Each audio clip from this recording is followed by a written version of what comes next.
todos. Saludos republicanos y feministas.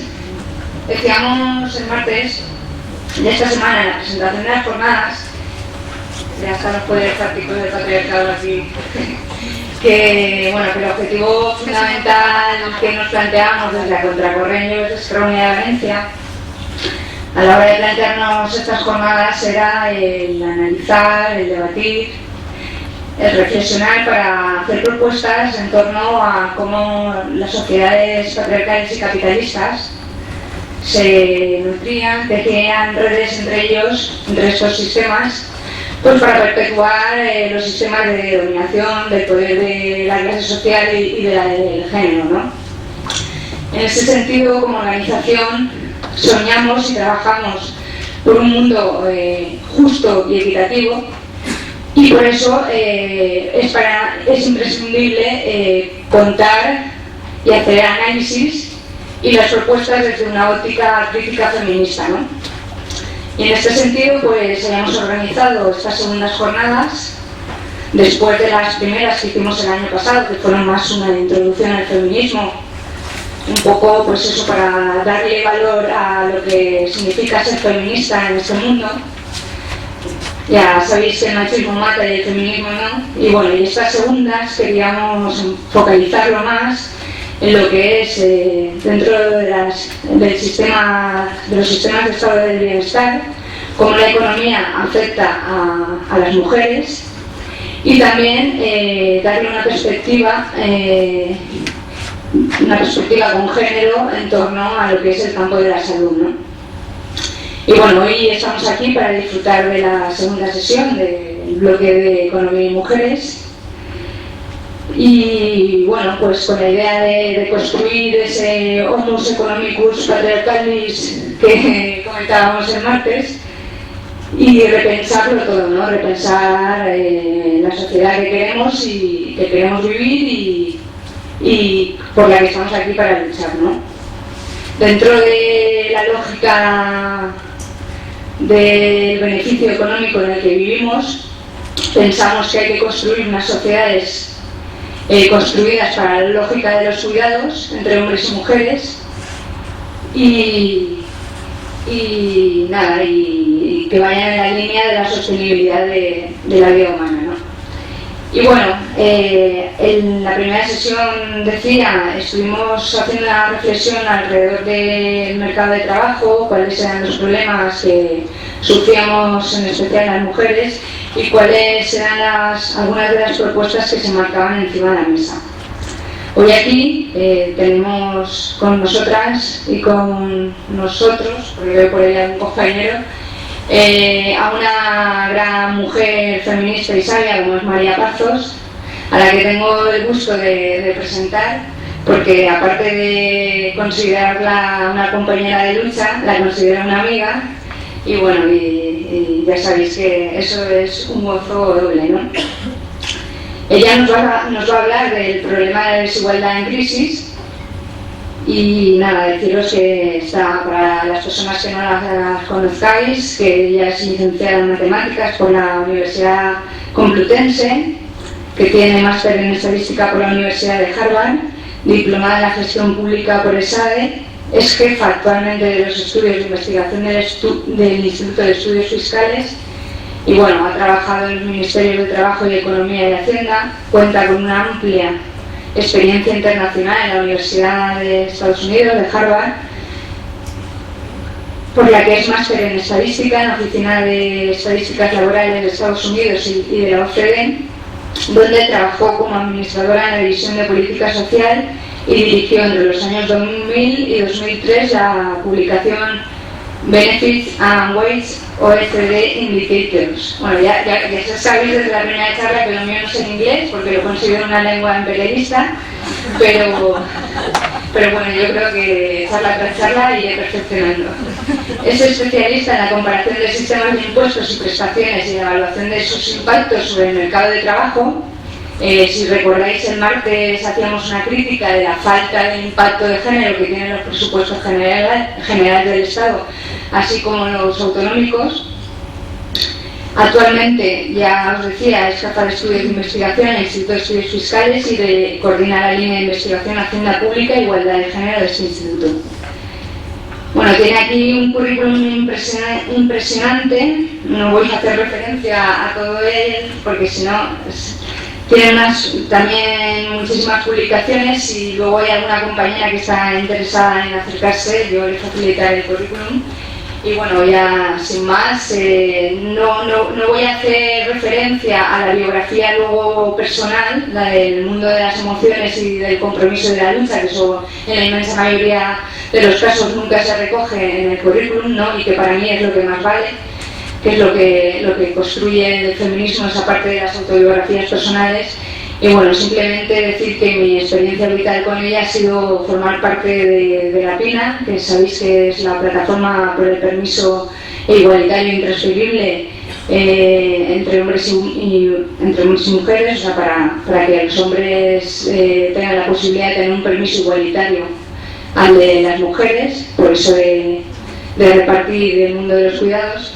Y bueno, decir que es maravilloso trabajar a su lado y que todas las que estáis aquí, todos estáis invitados a formar parte de la PINA y de sus reivindicaciones. Y yo sin más espero que disfrutéis de ella tanto como lo hago yo. Bueno, voy a saltar aquí un poquito la coma. A ver, ¿y yo cómo puedo hablar? Aquí, ¿no? Bueno, muchas gracias, Rosana. Esto...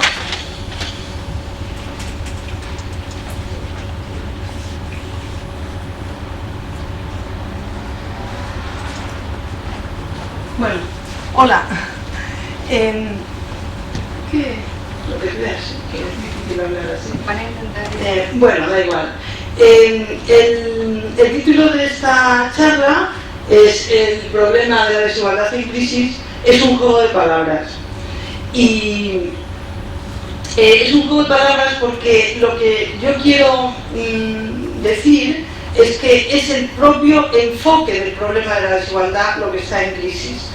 Y ahora estamos en crisis, pues doblemente, en crisis el problema y en crisis la desigualdad y en crisis estamos todo el mundo. O sea que doblemente o triplemente. Esta es la tercera vez que yo intento dar una charla con este nombre, pero es la primera vez que lo consigo. Así que muchas gracias, Rosana, doblemente, triplemente, ¿no? Porque, bueno, incluso mandé un artículo al público que está ahí, el último, la última hoja de las que tenéis fotocopiada, que también le puse ese nombre y bueno, lo sacaron punto por punto y letra por letra, pero le quitaron el nombre, ¿no? O sea que parece que está un poco agafado, pero bueno.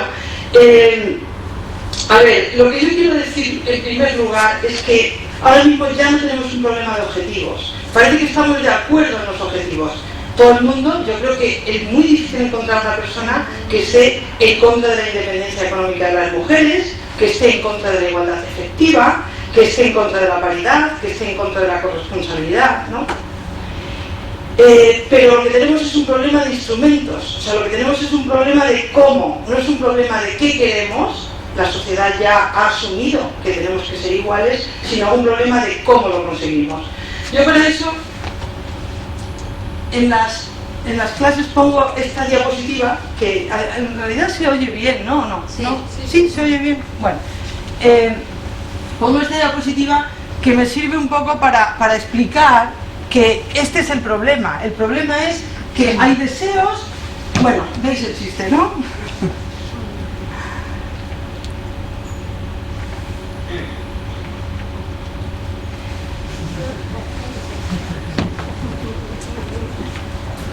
En fin, bueno, hay deseos, los deseos se convierten en objetivos y los objetivos determinan un programa. No es así como vamos a arreglar las cosas tirando una piedra a un pozo. No es así, tampoco es que queramos ese fin, ¿no? Pero en todo caso, queramos lo que queramos, tenemos que poner las medidas adecuadas. Por ejemplo, el Ministerio de Igualdad plantea, según llena, según nombran a la ministra, plantea que tiene dos prioridades: acabar con la violencia de género y acabar con las diferencias salariales. Bien, ¿no? Nos parece estupendo. Claro, y como me decía una alumna, por algo hay que empezar, ni más ni menos, ¿no? Pero el problema es cómo se termina con todo esto. A continuación se hace una dirección general de igualdad en el empleo. Es que con una dirección general de igualdad en el empleo vamos a terminar con las diferencias salariales. ¿Puedes pasar? Sí, quizás sí.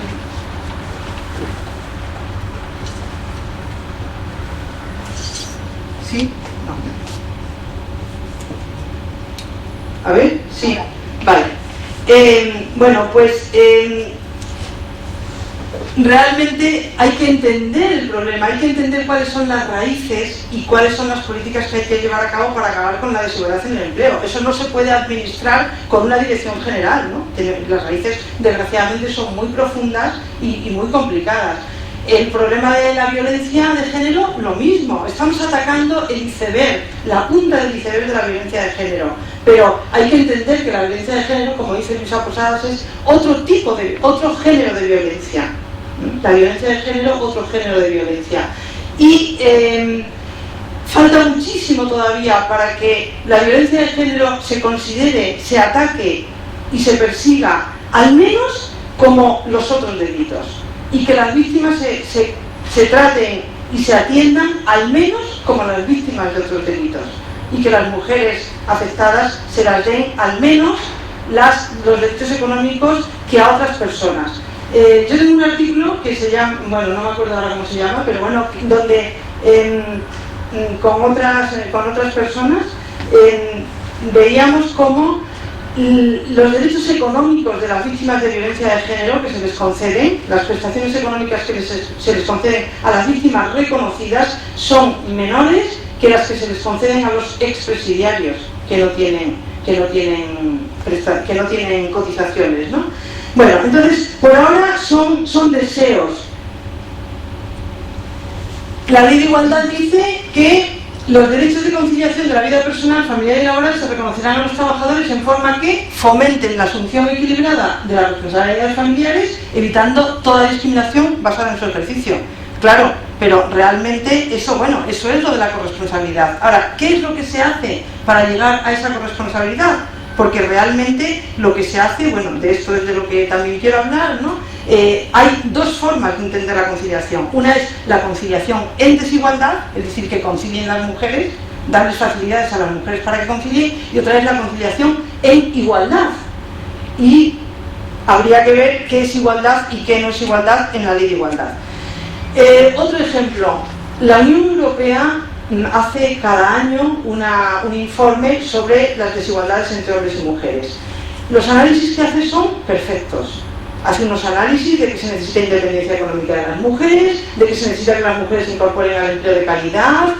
Una y otra vez dice que no estamos avanzando. Este año, en el 2008, dice que hemos tenido avances cuantitativos pero no cualitativos. Lo que quiere decir es que las mujeres se siguen incorporando al empleo, pero se siguen incorporando al empleo precario y no de calidad. Hay que poner medios para que verdaderamente esto se solucione, etc. ¿Y qué medios pone la Unión Europea para que esto se solucione? Bueno, ahora mismo tenemos un proyecto de directiva de la Unión Europea donde lo que plantea es aumentar el permiso de maternidad de 14, que es el mínimo que hay, aunque aquí tenemos 16, pero el mínimo a la Unión Europea obligatorio para los países es de 14 semanas, plantea aumentarlo a 18 semanas. La Unión Europea, la Comisión Europea, no propone nada sobre el permiso de paternidad. Bien, bueno, sin embargo sabemos que esto tiene un efecto en los empresarios, esto tiene un efecto en la igualdad de roles o en la desigualdad de roles, esto tiene un efecto en los niños que ven que les cuida su mamá y no su papá. Es decir, que si verdaderamente queremos corresponsabilidad, lo que tenemos que ver es el cómo. Es decir, las autoridades han aprendido a hablar, pero realmente no están poniendo los métodos. Y ese es el problema. Pero hay algo más grave, y es que solo se habla de igualdad cuando se habla de igualdad, y no cuando se habla de todo lo demás. Por ejemplo, ahora, en este contexto en el que estamos, resulta que tenemos crisis. ¡Oh, crisis! Estamos ya en crisis. Parón. Todo el mundo dice crisis, parón de las políticas de igualdad. Ahora ya hay otras cosas más importantes, ¿no? Y Solbes dice que los presupuestos de este año que viene son austeros, solidarios y de mejora de la productividad. ¿Y la igualdad? ¿Tiene todo esto que ver con la igualdad? Porque parece que aparentemente no tiene nada que ver con la igualdad. Parece que por un lado se habla de la igualdad y por otro lado se habla de la economía. Pero, ¿tiene algo que ver la igualdad con la economía? Bueno, pues este es el tema de que verdaderamente hasta ahora hemos enfocado mal el problema de la igualdad. Hay una cosa que yo llamo binomio en crisis, que es que, bueno, una vez terminadas las prohibiciones de movimiento total a las mujeres casadas, que eran precisamente esclavas, no podían abandonar el hogar, no podían tener una cuenta corriente, no podían prácticamente nada, ¿no?, sin permiso del marido. Una vez conseguida la igualdad formal ante el Código Civil, conseguido el divorcio, los derechos elementales, el aborto, entre comillas, porque ahí tenemos muchos problemas, ¿no? Pero bueno, una vez conseguido lo que se llamaba igualdad formal o igualdad ante la ley, pues ahora parece ya que las políticas públicas eran neutrales, ¿no? Entonces ahora hace 30 años, ¿no?, pasamos a lo que llamamos el periodo de la igualdad formal. Entonces ahora ya las políticas públicas son neutrales. Luego la desigualdad continúa, no se sabe por qué, si por inercia, o porque es biológica, o en fin, o porque es natural, o porque es inevitable. Pero en todo caso es un problema del sector privado, es un problema de que la gente, oye, se empeña en ser no igualitaria.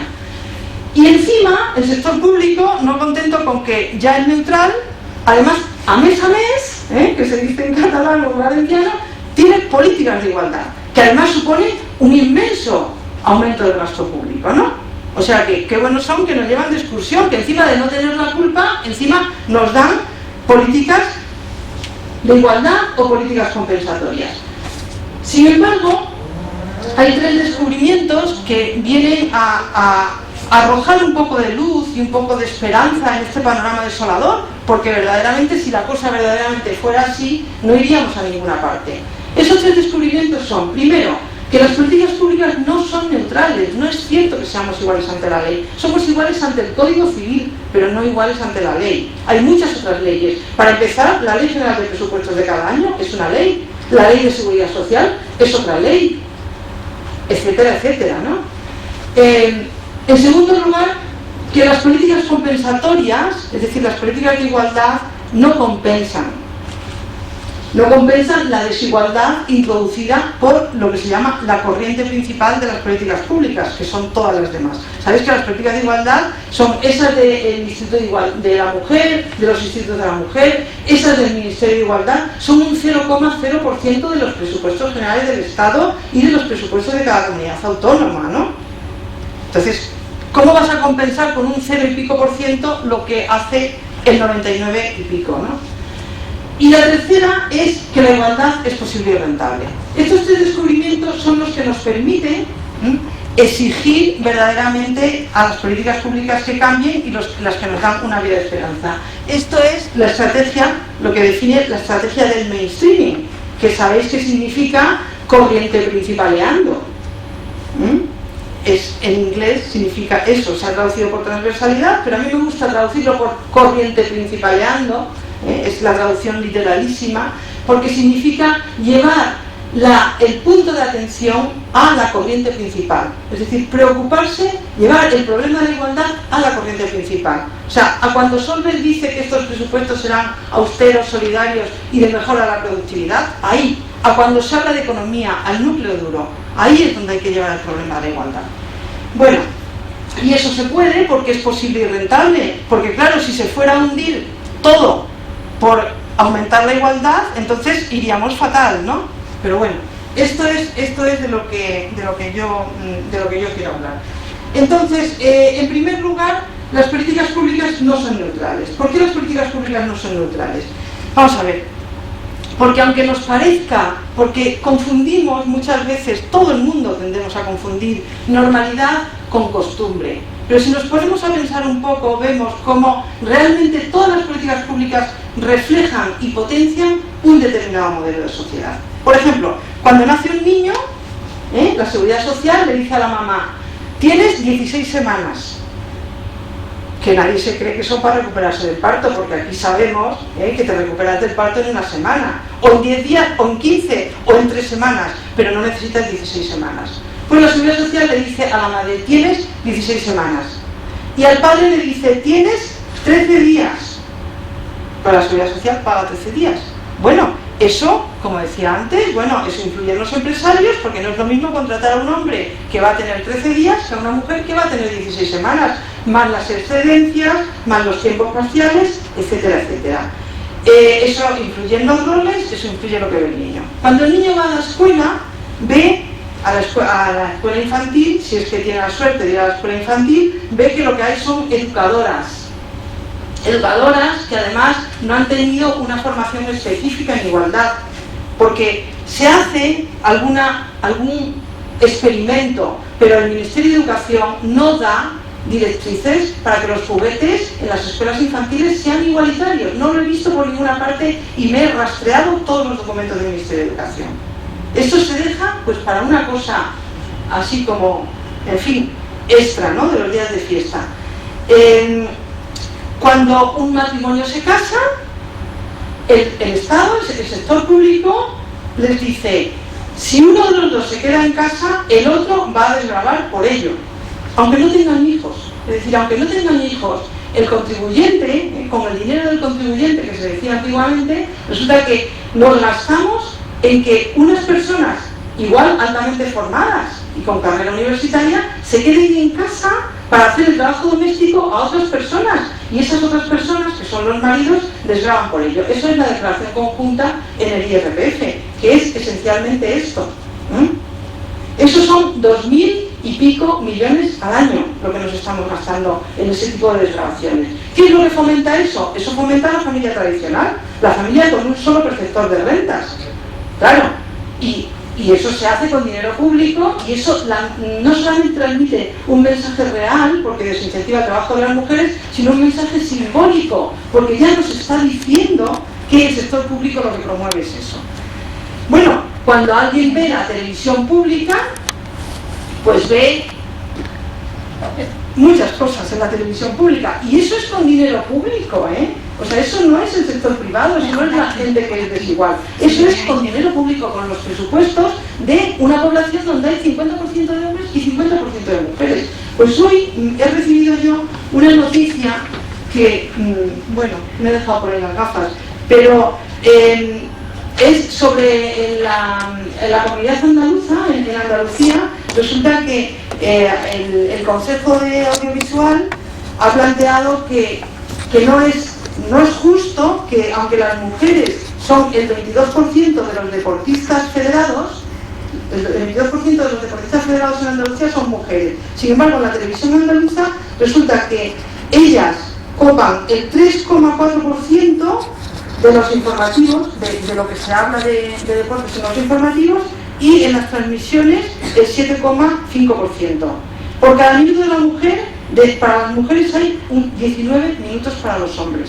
Un desequilibrio, ¿verdad? Bueno, hay dos consejeros, que esto es, hay una campaña para que limitan, ¿no?, que han dicho que eso es obra de sacerdotisas de una secta y una excrecencia. O sea, eso es un voto particular de los consejeros. Bueno, y muchas más lindezas que están aquí.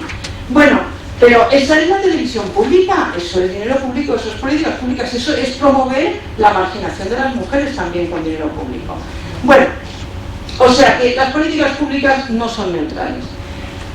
Además, las políticas compensatorias, las políticas de igualdad, no compensan. En primer lugar, no compensan porque, como dije antes, son el 0%, el 0 poco por ciento de los presupuestos generales del Estado. En segundo lugar, es que tienen el punto de referencia que tienen esas políticas públicas, de lo que parten, es de que la nada es lo que había antes, luego un 0, tal por ciento es bueno, claro, en función de la nada, pero no en función de un 50%, que es la diferencia, ¿no? No en función de la igualdad. Por ejemplo, en educación, siguiendo con la educación a mí me parece cada día más importante. Juguetes igualitarios. ¿Qué hacen las políticas públicas por los juguetes igualitarios? Bueno, pues el Instituto de la Mujer, no sé si lo habéis visto alguna vez, en Navidad hace un anuncio: compre a sus hijos y a su hija juguetes igualitarios. ¿Lo habéis visto alguna vez? ¿No?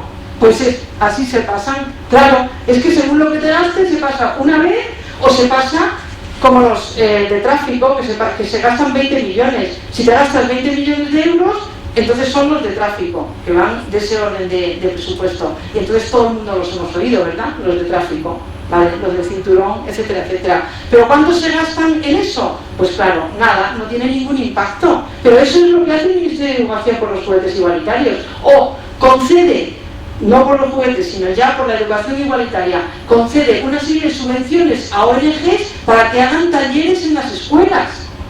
Pero claro, no es la obligación de todo el Ministerio de Educación verdaderamente dar las instrucciones y formar a los profesores y profesoras para que la educación sea igualitaria y a las niñas les concedan los mismos derechos al mismo tiempo y la misma atención, etcétera, etcétera, cosa que no pasa porque las estadísticas dicen una y otra vez que no pasa. Bueno, claro, referencia cero, muy bien cualquier cosa, pero referencia a igualdad, no muy bien cualquier cosa, no muy bien un 0 y pico %. Bueno, ¿y las políticas para las mujeres? ¿Compensan? Las políticas para las mujeres, cuando decimos políticas para las mujeres, específicamente ya estoy hablando de lo que se llaman family friendly policies, que no family, women friendly policies, opuestas a las anteriores family friendly policies, es decir, políticas amigables con la familia, ¿no? Lo que se llamaban políticas para la familia, las basadas en que siempre era el cabeza de familia el que recibía las prestaciones, todo estaba basado en la familia. Luego, más adelante, hace unos 30 años, empezamos a tener políticas para las mujeres. En vez de family friendly policies, women friendly policies. Es decir, son normalmente prestaciones para el cuidado, que se conceden a las mujeres, no se le conceden al cabeza de familia, se le conceden directamente a las mujeres. Una muy, además que ha sido reivindicada y sigue siendo reivindicada por algunos sectores, es el salario a la ama de casa, por ejemplo, ¿no? Se les conceden prestaciones, por ejemplo, las de la Ley de Igualdad, ¿no? En la Ley de Igualdad hay prestaciones para los cuidadores en el entorno familiar, que son prestaciones a las mujeres que cuidan. Se les concede también a veces ciertos derechos de seguridad social. Estas prestaciones normalmente son incompatibles con el trabajo asalariado y desde luego todas son muy desincentivadoras del trabajo asalariado. Y normalmente siempre están basadas en el parentesco. Se les concede en calidad de esposas, en calidad de familiares o en calidad de afines. Es decir, también te dan prestaciones para cuidar no solo a tu padre sino a tu suegro. Sabéis que la Ley de Igualdad se ha dejado eso, a pesar de que hubo una batalla porque se quitaron las prestaciones para cuidar afines, se han dejado. Bueno, pero lo que yo me pregunto es, ¿estas prestaciones para las mujeres son para las mujeres? ¿Verdaderamente son para las mujeres? ¿Y compensan a las mujeres? Bueno, Diane Sainsbury y otras feministas nórdicas lo que plantean es que, por primera vez en los 90, plantean que estas prestaciones siempre son menores que aquellas prestaciones basadas en la participación laboral. Por ejemplo, las prestaciones de desempleo, por ejemplo, las pensiones contributivas, ¿no? Y que nunca aseguran la independencia económica de las mujeres. Al contrario, las sumen en la dependencia económica. Bueno, volviendo a la Ley de Igualdad y hablando de esto, ¿me permitís que os cuente un cuento? Yo soy especialista en contar cuentos. Estamos en Valencia, a ver si compensa a las mujeres todo esto. Bueno, porque os acordáis de lo que dice la Ley de Igualdad, que los derechos de conciliación se concederán de tal forma que, como era, primero, fomenten la asunción equilibrada y segundo, eviten la discriminación basada en su ejercicio. Bueno, o sea, y efectivamente hay que compensar a las mujeres y darles residencia y brindar el puesto, etc. Esto está en la Ley de Igualdad. Bueno, pues estamos en Valencia en el año 2008, que es el año segundo de la era de la Ley de Igualdad en vigor. El mercado de trabajo está fatal para las mujeres, temporalidad, precariedad. Bueno, esto ya lo he contado en otras ciudades, porque no tengo que cambiar nada más que el nombre de la ciudad, todo lo demás es igual. Hay pocas guarderías, son caras y tienen horarios insuficientes. Bueno, pues en este contexto, érase una mujer 800 eurista, porque yo creo que las mujeres no son 1000 euristas, los hombres son 1200 euristas y las mujeres 800 euristas. Que a sus 30 años ya tenía un trabajo fijo, pertenecía al 24% de las mujeres en edad de trabajar que tienen un trabajo fijo, súper privilegiada. Su marido y ella se habían conocido en clase, tienen la misma cualificación, en casa se apañan más o menos, porque total, lo que no se hace se queda sin hacer. Tienen bronquilla, pero en fin, normal. Quieren tener un hijo, lo van a tener, enhorabuena. La ley de igualdad dice que su marido y ella son iguales, y además ella cree en la corresponsabilidad.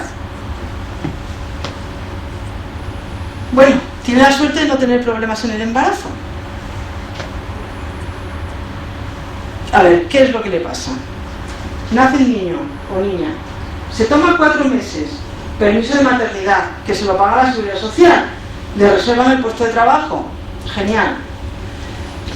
Luego su marido se toma los 13 días, si no se los había tomado alrededor del parto, pero como ellos quieren verdaderamente hacer lo posible, pues se toma luego su marido 4 días, 13 días. Ella vuelve 13 días al trabajo. Después, ¿qué hacen? 2 o 3 semanas